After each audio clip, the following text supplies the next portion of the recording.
Hi, I'm Mohammed and you're watching the 27th episode of the Academic IELTS Writing Series.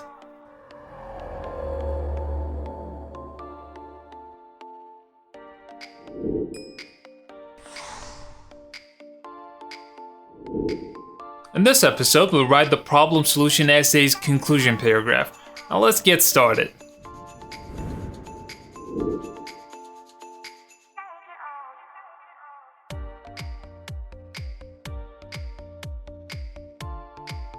Let's start by collecting the ingredients we need to write the conclusion paragraph.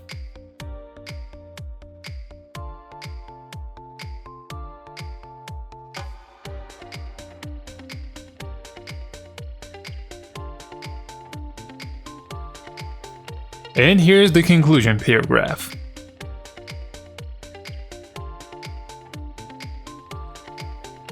As the above shows, the main reason behind some people not benefiting from the fruits of modern agriculture is the high price of advanced agricultural equipment, and this problem can be overcome through low-interest loans. As a closing note, without help from developed countries, hunger will never be eradicated.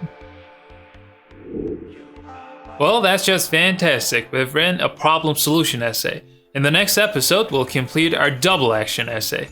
Until then, keep learning and keep practicing. Hey, it's me again. If you found this tutorial useful, make sure to like it, share it with your friends, and subscribe to the channel. Ask me your questions in the comments below. You can also contact me at mohammedgulpaigani@gmail.com for online lessons.